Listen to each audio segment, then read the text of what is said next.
On the corner of this city street, there's something special happening. To see this kind of crowd with this kind of sign in front of us, this is unbelievable. A new restaurant is the reason, but it's more than that. It's what Nish Dish is serving up.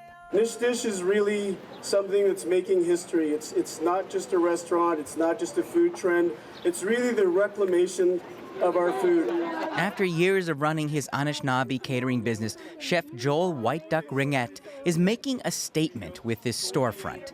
Nish Dish is a place to grab bison on a bun, but it's also a community hub where Indigenous youth learn to harvest and prepare foods that Ringette was raised with. We used to go out tapping trees and also picking berries and just having extraordinary food as children, not like it is now.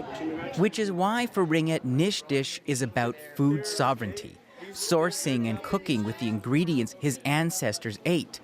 There are limits. To serve elk, he can only use farm-raised, federally approved meat, but add it to a tasty stew, and he's building bridges. For the fact that we are trying actually authentic food from by the Indigenous population, specifically Anishinaabe, it's a very beautiful experience.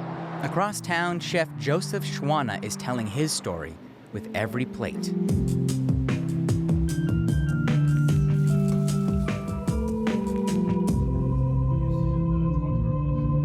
It starts growing up Odawa on Manitoulin Island, using French-style cooking techniques to transform humble ingredients. Today, it's braised elk, finished with a touch of sage. So, as you can smell, it smells like, to me it smells like home. Schwana named the restaurant Kukam, which is Cree for grandmother. She always taught me that keep everything simple. Everyone will like simple food, so I cook simple. All my recipes are basically less than 10 ingredients. Recipes that include a seal tartare starter. We know there will be a little bit of people that will be upset about it, but it's part of the northern community's culture and what they ate. So trying to pay homage to them as we do with everything else. With 2 new Indigenous restaurants in Toronto joining a growing number across Canada, there's change in the air.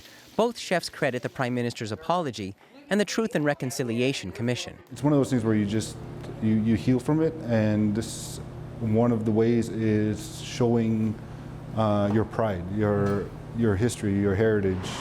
In Vancouver, customers come from as far away as New York City for a meal at the Salmon and Bannock Bistro.